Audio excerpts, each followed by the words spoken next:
You're listening to the Perth Property Show, Australia's only weekly property podcast by West Australian experts for West Australian listeners. Catch your latest episode every Monday at 7 a.m. Good morning, everyone. Welcome to the Perth Property Show. My name's Trent Fleskins, your host as always. This week we have our property management expert back in the studio, Emma Thorpe. Hello. Thank you very much for coming in again. Thanks for having me. What a crazy rental market we are in the middle of right now. Who would Very have thought interesting times. in the middle of a pandemic, it would have a 1.6% vacancy rate. Yeah, who can believe it? Nation leading as well, isn't it? Yes, it is. Yep. Who would have thought as well at the start of the year that at the same time as our vacancy rate dipped below boom levels, below natural levels and boom levels, the East Coast vacancy rate would be going exactly the opposite way in an even faster momentum. Who would have thought? Most definitely. I think there's some real answers for this, and it comes back to not the pandemic, but what was happening before the pandemic.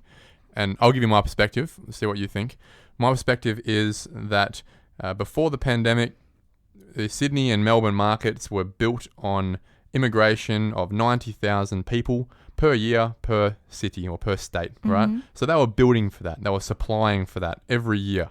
Now, the second that you put a stop to immigration, you halt that up, the horse rears back, you can't stop building those properties. You can't stop supplying that. You don't just, you have to finish those things, yeah, right? Exactly. So you have this huge supply of a high level of investment stock as well that's sitting there that gets pulled out of, tenants not paying rent on and new people not coming through for, that essentially oversupplies the market. And when a market is oversupplied versus demand, price goes through the floor. And that's what's going on, right? Yeah. In Perth, however, not only have we had not 90,000 people per year coming in, we've had 13,000 people over the last 5 years total come in. Yeah, right. Right? So we've been building for less than that. Yeah, and sure. Because we had an oversupply 5 years ago. So we only balanced our books out really December last year. Yeah. Now, and you would notice that in the swing of the vacancy rates and the prices of rental stabilizing, it all sort of lines up. All magically seems to line up, right? But it lines up because these are real factors. And this is before the pandemic. Yeah. So when you're not building a lot and because not many people are coming in, and then the pandemic happens and no one comes in, or actually expats return and this is a safe haven. Yes. What happens? You don't have an oversupply because there wasn't one in this space. We have 10% of the market building as investors, which is a very small amount. And therefore, we really get the pick of the bunch. Yeah, that's right. I think you're right on the money there. I definitely agree. Back on a more micro level in Perth, from your perspective, it's not 1.6% across the board. Where are you seeing the crunch points? Where are you seeing it be still a little bit lagging behind? Sure. So as you said, the vacancy rate is at 1.6% at the moment, which is the 12-year low, and it's actually lower than boom times. So during the boom, we were seeing about a 2.2% vacancy rate. So now it's lower than that, which is really interesting facts and figures. However, it's really interesting when I'm crunching some numbers around the properties that are currently available in Perth as a whole or our state, and I see suburbs like Craigie, Padbury, Belden with literally between 5 and 8 properties currently available. So before I came here today, Trent, I had a look online to see what the live stats were, and yeah, literally Craigie only has 5 properties available. There's a couple of thousand houses in Craigie. That's a lot lower than 1%. Yeah, and can you imagine how many families would be looking to rent a property in Craigie at the moment? Way more than 5. It's a family suburb. It always will be, always has been, and you're right, people looking to move. That leads into the narrative that we're seeing right now of 30, 40, 50 parties lining up at every house. Yeah. From a owner and agent's perspective, it's a really fun and exciting time. We're meeting some really great quality people, tenants. Yeah, having a really low vacancy rate. We're getting tenants through properties quickly, leasing Your life them becomes quickly. a bit easier, surely. It is a whole lot easier, and it's a whole lot more enjoyable when you're actually meeting really good quality, nice people that, have good references, work and rental references. So it's actually a really exciting time from a agent and owner's perspective, for sure. I assume they're not the ones negotiating the rent anymore. No, yeah, that's definitely turned, which is also nice. And where we were seeing shorter lease periods, like let's say 6-month rental applications coming through even in the suburbs, say 3 years ago when we had that oversupply, when the vacancy rate was around 7%. Yeah, let's 7%. Yep. So Right. that's like maybe 2018, it was Yeah. 7%. it was really tough times back then. And You were given, I remember one of our first episodes where you came in, yes. that we were talking about how do we get tenants, Yeah. right? Yeah. And you were like, gift bags and, Yeah, yeah. bottle of wine and 2 weeks free Yeah. rent, all these sort of things, Yeah, yeah. I bet you're not doing that anymore. No, not at all. And it's a real, like I said, it's a really exciting and fun time where we're seeing people writing lovely cover letters to the owners saying, this is who we are, this is what we're about. We can really see that we want to live in your valuable investment. Long term. Yeah. Yep. So like I said, as we were seeing 6-month applications, now we're seeing 12-month or longer. And that's a really important thing for an owner's investment, is to have a good quality tenant for a long time. So it's from an owner's perspective, it's a really good time. Obviously, landlords who have existing tenants aren't allowed right now to increase rents. That's right. But are you seeing on a like-for-like basis, year on year, that the properties that are brand new or that are naturally becoming vacant are renting for higher than they were last year, or is it pretty similar? No, we're renting them for more. Yeah. So if we've got brand new property going to the market now, we're definitely renting them for What's an more. example? So probably I would say this time last year, if I had a 3x2 in the similar suburbs like Craigie, Padbury, Belden, it may have gone for around 350, 390 maybe. And now we're renting them like yesterday for 460. Yep. So between 450 and 460 to really good quality tenants. So yeah. So what I guess we're seeing, and I'm saying the same. It's just interesting, though, we haven't really seen a huge uptick on the median rent, and that has to be Yes. because this is just a small subset of properties that are being re-rented. The second that I think this COVID, embargo yeah. on increasing rents drops, surely we start to see a more broad-based increase in rent. Let's Yeah. be very clear and remember, our rents are still on median level, Yep. about 20% lower than 5 years ago. Yeah, exactly. So the median rent still is $350 a week here. But then if we look in the boom, it was around $450 per week. So I think that I anticipate that when the COVID embargo ends, we will probably see those rents increase and that median will change. And that's going to have a real impact on people's disposable income. Yes. However, on the other side, on a landlord's side, going to have a positive impact on their disposable income. It Yeah. possibly gets them into a space where they're starting to look at the benefits again of renting Yeah. properties out, of investing and building properties. And that's where that cycle just keeps running around, where it now becomes more attractive to add more supply. And therefore, as more supply comes on, it should see the vacancy rate become a little less tight Yeah. and pressure on rents reduce. But that only happens when landlords are incentivized to build. Yeah, exactly. And I guess what we're seeing at the moment is not that yet. We haven't seen landlords really incentivized to build yet, Yeah. because the build prices have increased because of, I guess, the opportunity cost price of builders to just keep building cookie cutter boxes out in the fringes, Yeah, given all the exactly. grants. Yeah. I've met with a lot of owners recently, Trent, that are actually saying they don't even want to go to the market at this stage. They're going to wait until the embargo for COVID under the Residential Tenancies Act is finished, because they don't want to buy a property and then put tenants in it while they put a new tenant in there who doesn't pay rent from day one, and then they can't evict. So people are actually just holding off at this stage buying new investment properties because of those reasons. That's a very good point. There are still housing types in suburbs that aren't doing as well as most, that aren't as tight as most suburbs. Yeah. What are some examples of areas where there's still a little bit oversupply? Yeah, sure. And I can remember when I was experiencing the boom in, say, 2012, 2013, and from the city out, we were just being bowled over by tenants. So it's interesting for me to compare from then to now. And I see here in the city, suburbs like Perth, like 6,000, East Perth, West Perth, Rivervale, Maylands, we're still seeing an oversupply of property, particularly apartments in those areas. So before I met with you today, Trent, I had a look online and I saw on realestate.com there was actually 47 2-bedroom properties available in West Perth alone. So I didn't check out the 1-bedrooms or the 3-bedrooms. I just looked at 2, and there's 47 of those alone. So the whole suburb had 245 properties available. So that is high numbers for... What do you think that represents? Obviously, the success of suburbs, or the vacancy, the tight situation of other suburbs, is at the expense of places like West Perth and Maylands. Is that because these suburbs are less desirable places to be in apartments? Because the product type you're representing here is apartments. Yeah, that's right. And I also think maybe with my crystal ball that because we're not seeing anybody arrive other than expats coming home, we're not seeing any new people come to the city as we did before COVID. So the city generally attracts some more transient tenant that they arrive, they've just got their suitcase and they want a fully furnished apartment, say. So we're not seeing those people come to the market. So I think that's one real reason why the city is just lagging. It hasn't slightly. really benefited from the rest of Perth's benefit with COVID. Yeah. 'Cause let's be honest, not many people would have picked it, but Perth has benefited from COVID. Yeah.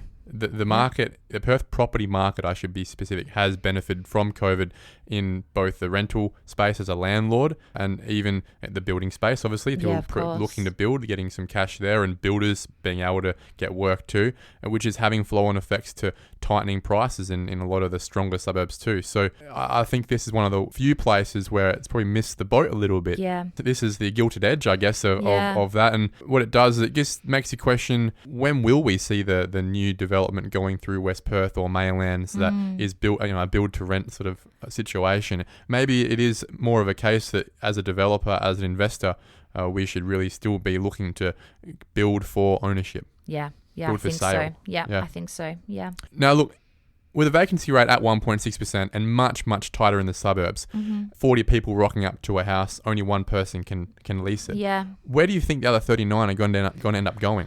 Yeah, that's a really interesting thing. And, from a tenant's perspective, I guess it's quite concerning from their viewpoint. I think, Trent, what we'll end up seeing is that people will come into the city, or otherwise they might go further and further. So places like Alkimos, Wellard, where tenants from Craigie, Padbury, Willerton wouldn't have gone so far south. Maybe they will be pushed further south, or alternatively, maybe they will come in closer if that supply of similar properties here stands. And that really means they're having to change the product type from, maybe a villa or a house or a townhouse into an apartment, or their socioeconomic status from inner ring or middle ring to outer ring. Yeah, exactly. And therefore their lifestyle changes because they're driving an extra 20, 30 minutes to get into work or whatever their situation is. So the reality is, though, even places like Wellard and Baldarvis that are massively oversupplied on the sales market is actually not that massively oversupplied in the rental market. Yeah, that's right. Interestingly, today, again, when I was looking, Southern River only had 8 properties available for rent. We manage quite a lot of properties down there at the moment. Recently, or over the last few years, they've rented between 300 and 330 for a pretty stock standard 3x2 in that area.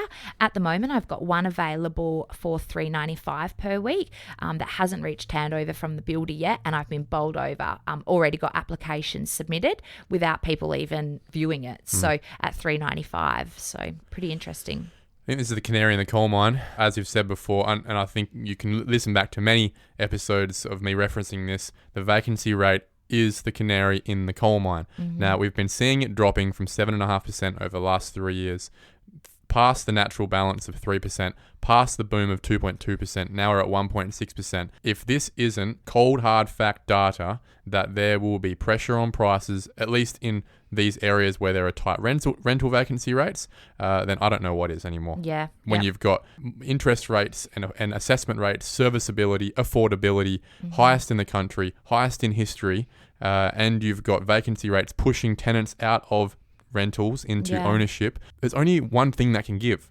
It's price. Yep. So I'm very interested to see how that rolls through in our spring season, our spring selling season. Yes. We're just about to move into it. It starts tomorrow. And that will really be the first spring selling season we'll have that will, I think, show some real marked increases in people's values. We'll talk about that, I guess, at the end of the year. Yeah. But that's my little poster on the wall to remember. Definitely interesting times ahead for sure.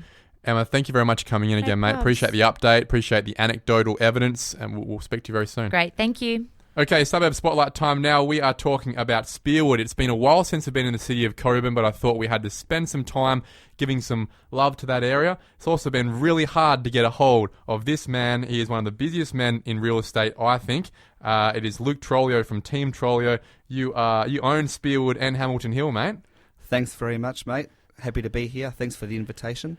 Luke, we're talking Spearwood today. I think in the future we'll talk Hamilton Hill as well, because you guys do have your grip on that area in terms of not only at the level of work you guys do, but I think the respectability. Trolio is a name that covers that whole city of Cockburn. Spearwood, a lot of history, a lot of immigration. Sure does. A lot of market garden sort of background. And take us back before you and I were born, before our parents were born, back to maybe when our grandparents first arrived. What was Spearwood to Perth? Traditionally, Spearwood and Hamilton Hill, for that matter, were market gardens, pastoral, dairy, abattoir as well. The abattoir, formerly Watsonia. The Watson family, the Manning family, hence the name Manning Park. They were, I guess, some of the pioneers of the area back in the early days. Now, back in my grandfather's era, who would have arrived here presumably around 1940, he told me stories of when the land was relatively undeveloped and there were things, the horse tracks. The horse tracks was how you navigated and commuted back in the day. So, how far we've come from those days. The market gardens were the way of life for the early immigrants, predominantly Italian, Yugoslav back in the day, now Croatian, Serbian, and others, as well as Portuguese and English. Such a huge diversity of European immigrants at large. But certainly the Italian and Yugoslav community was quite strong and still is quite strong. Led to a pretty strong soccer club. Sure did. Still there today? Yeah, you've got Dally's, Dalmatnax there on the corner of Azalea and Hamilton Road, certainly well utilised. What we're finding is so many people who were born in the area are staying in the area, and or the parents themselves quite rarely were to leave the area. So many instances they grew up and passed away in their long-time family home, in which case the kids have inherited the home. Now, generation after generation, we're finding that their kids are staying in the area. So it's very much a multi-generational area, well and truly. That's really a theme across Perth. We're into our 90s in terms of the amount of episodes and suburbs we've covered now on the Perth Property Show. And one theme that sticks is, especially on an ethnic basis, that whether it's the Brits up in the city of Joondalup, or the Italians out east, or the Italians and Croats around Spearwood, and the Portuguese around Fremantle, they first arrived in that area. They were coming along to hang out with their friend or their cousin because that's what they knew. And 50, 60, 70, 80 years later, they're still there. They're still here. Italians of North Perth and the Chinese and Vietnamese around that area as well. It's funny how, whilst there are many things, the dream of moving to the western suburbs or to the ocean, we all think about, but at the end of the day, something that's a much stronger push or pull for us as individuals is to stay close to our family and friends. Exactly right? And the schools that we went to, we trust that, we love that. As much as that we might know we could afford to be somewhere better off, if I can, you can't see that on podcast. I'm doing the fingers, right? The rabbit ears, right? We just want to be where our loved ones are. Nostalgia, yeah, comfort, and tradition. Yeah, and it's cool. And what that does is it allows people to reinvest in the community over generations. Yeah, it does. All too often we come across the schools, the parks, or the community ties, the sporting events. It was only the other day that I was at a property, our new Chesham Sun development in Chesham Road and South End Road, Hamilton Hill, where I was asked the question, what draws you to the area, Luke? And it is the area. I used to grow up playing for the Cockburn Football Club on Davalac Oval.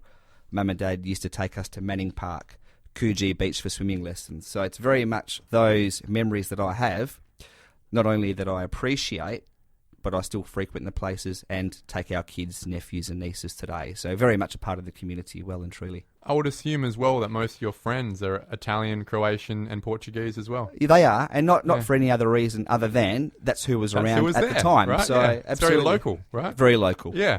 Tell us about those schools. Tell us if you are going to be investing or reinvesting into the life of the city of Cockburn, and more specifically Spearwood, what's it offering you?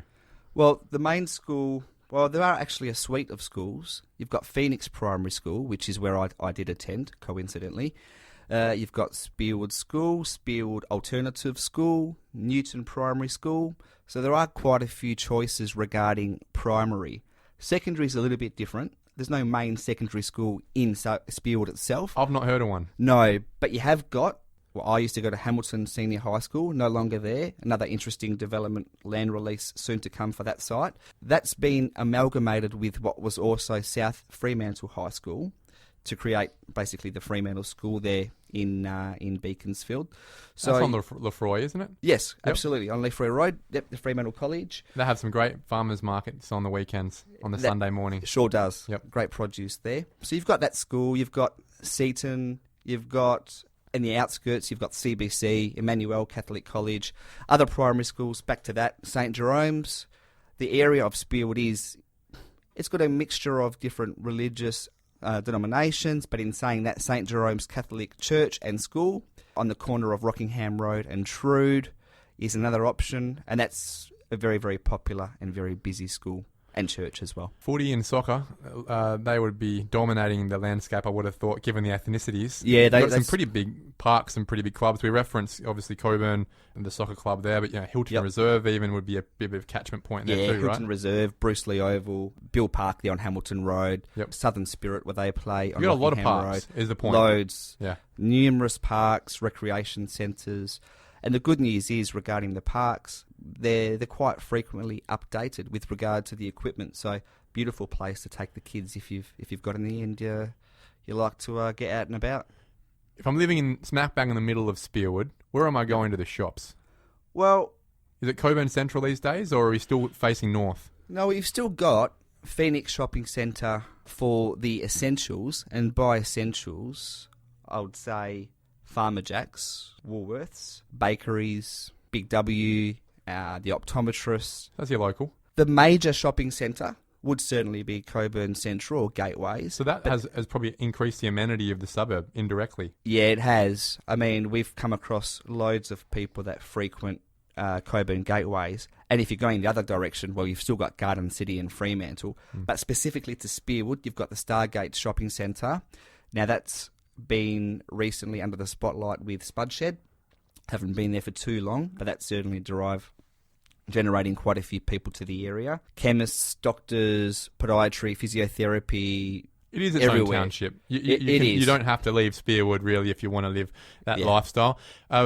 So we know who's selling in Cockburn. I guess it's at different levels of generations of people from the same backgrounds that have been there pioneering the suburb. Who's buying these days outside of, if we can more characterise, I guess, the socioeconomics and also just ages rather than backgrounds. Yeah. What does A typical Spearwood. what would a typical Spearwood purchaser be for you right now, Luke?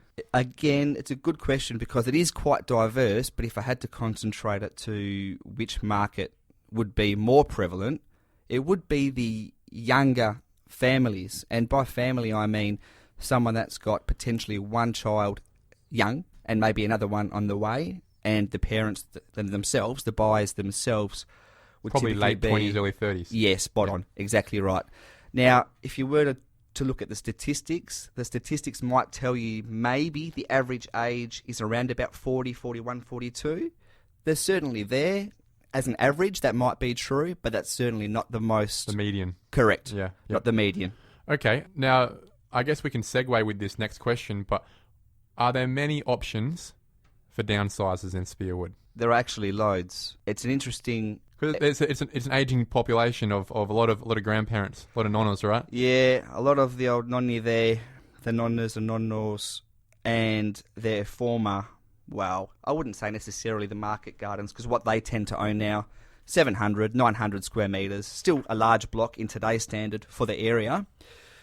What's happening is with the recent rezoning, or the rezoning that did take place, a lot of the buyers have purchased, knocked down, and built multiple dwellings, 2, 3 or 4 units, for example.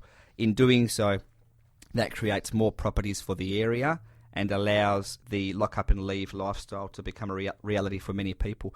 So a lot of units, a lot of townhouses, and plenty of apartments.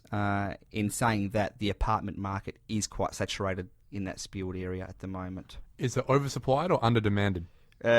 In my opinion, oversupplied. Interesting. I think there are too many apartments in Spearwood. Where are those apartments? Well, you've got the ones, if you're familiar with Tickety Boo, Coco and Boho cafes, great cafes by the way, but they sit basically where Watsonia, the Watson family, with Watsonia used to preside. So that's obviously been cleared. Now we know it as Eliza Pond's estate, and you've got a small selection of vacant land still available, although not much, with a lot of new homes that have been built in the last 4 or 5 years, really. And those apartment blocks are there, but they're also in the outskirts of Spearwood. So, for example, off your arterial roads, being Phoenix Road and Spearwood Avenue, you've got a handful here and a handful there. The propensity, I think, for people to move ahead and do that is thinning out purely because of oversupply, increased construction costs, increased fire compliance. No, the numbers don't stack. Yeah, and that's probably a good thing. I think that there's been a misstep in the early 2010s. I think it was very prevalent around Balga, Westminster, Nollamara, even to an extent Balcatta. And I'm assuming that it might be quite similar in places like Spearwood as well, where the zoning opened up for things like apartments. Small to medium-sized developers had tried their hand at that market, and it didn't work. And I think the reason it didn't work, I have quite a strong opinion on the reason it didn't work, is because to activate an apartment market, you need to provide a very high level of amenity in return, because people are compromising on space, in some ways in their head on status as well, because they don't have a backyard anymore, and therefore you need to make their life very accessible, very convenient, and a little bit cool, right? Yeah, precisely. It's hard to do that on Phoenix Road. Yeah. Would you agree? Yep, absolutely true. That would lead me to believe that the zoning and the way that zoning allows for apartments in the city of Cockburn is probably not as mature as it needs to be. And where I think that we're seeing some real progress in the way that zoning is happening, it's working pretty well. I think the way it was done in Netherlands, for example, where it's very high zoning within a block of the main artery. And then it's pretty much, your equivalent of your R20s everywhere else. Yeah. So it allows for incentive to provide that walk score and the cafes, and incentivize in small business investment into cafes in very small and concentrated areas that are convenient, and doesn't allow for it to be misstepped anywhere else. Do you think that could be rethought in somewhere like Spearwood to allow for some real incentivized development around your Phoenix shopping centre and things like that? I do. There are a couple of vacant sites, quite large in fact, right near Phoenix Shopping Centre, where it's a little bit up in the air what's happening. There have been some talk and some proposals. And Phoenix Shopping Centre itself, I believe, sold, I might be incorrect on the timing here, but around 5 years or so ago. And that would be an ideal place to potentially put an infill with amenities, just to add to the demand for the local area. So yes, there's definitely potential to do that.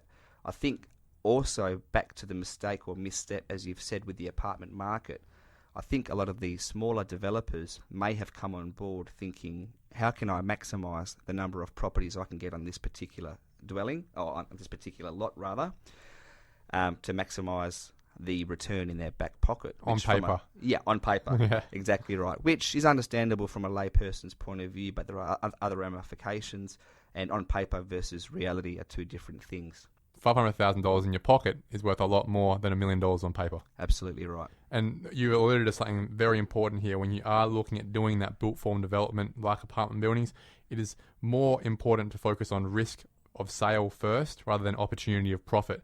Because if you can't sell these things, you are knackered, right? Yeah. You need to be able to sell them. And how do you sell them? By providing the least objections to a buyer. And that means they have to have the smallest step down in terms of living space. Yes, they're giving out their backyard, but can you provide very similar or even better amenities under the roof? Yeah, exactly right. When you're trying to squeeze 2x1s in for a 60-year-old couple who are used to a 3x2 or a 3x1 that's much bigger with one car bay, very different. It ain't happening, mate. Yeah. You're then looking for a first home buyer who's 21 to come in. Not many of them. Yep, different market altogether. Let's focus a little bit more on that development opportunity. If it was you, and with your understanding of the market right now, what would it be that you'll be doing on with a development focus right now, even if that includes holding for a while? What would it be? What would you be buying, and what do you think will be the most profitable outcome? Well, I think you have to look at it in various steps. For example, you look at the market as a complete picture. Where are we at the moment with COVID-19? there are certainly some obstacles, a little bit of uncertainty looming around us at the moment.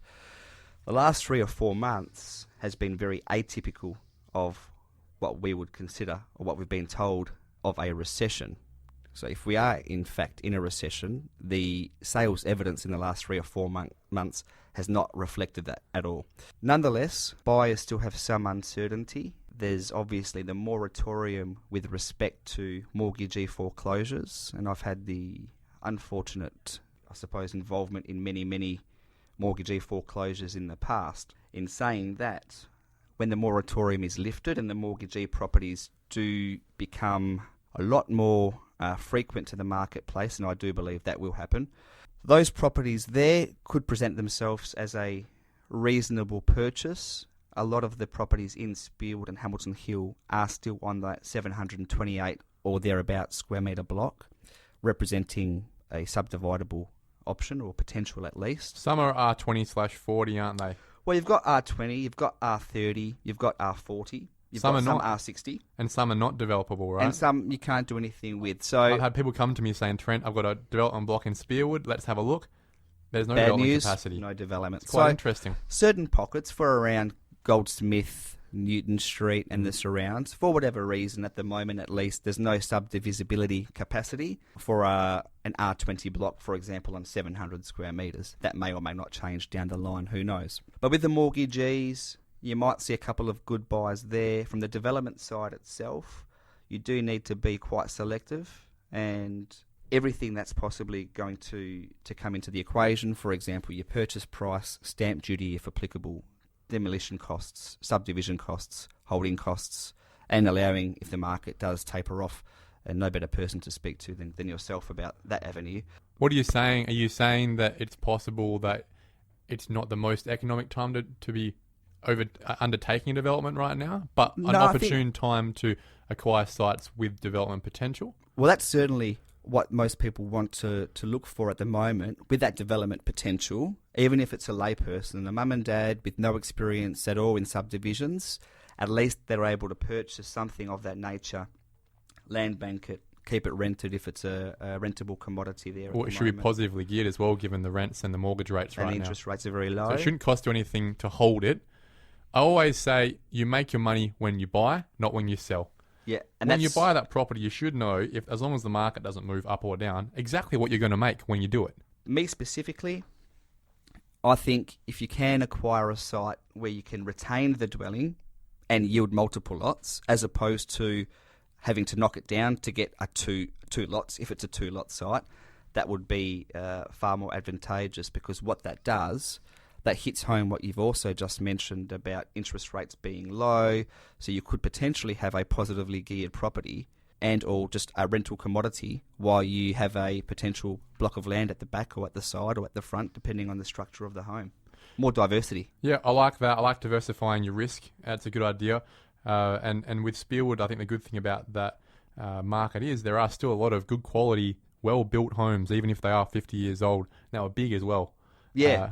So and one of the benefits of an ethic home, they're pretty big and they're built pretty well. Yeah, they are. I have so many buyers come in and say they can't believe about the minimal amount or no amount of cracks in the older homes. Sure, they might be 30, 40, 50, 60 years old, but those homes of that era typically are built stronger, different material to today. Last question. Yeah.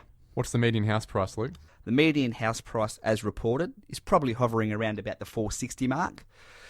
Again, we have to take into consideration the earlier discussion of apartments. Now, if you're including a higher volume of property, because apartments there are, you have to understand that when you're building an apartment, it drags the median down. It does. Yeah, it does. So if we excluded the apartment market, I would say we're hovering more toward that 480, 485 mark. All right, I'll give you a free hit. For 480, yep. What would Luke Trolio purchase in Spearwood today and why? Definitely, I'd be looking for if 480 was my budget and all other stars aligned, I'd be looking at a retain and subdivide. So typically speaking, they are going to be a 3-bedroom, 1-bathroom.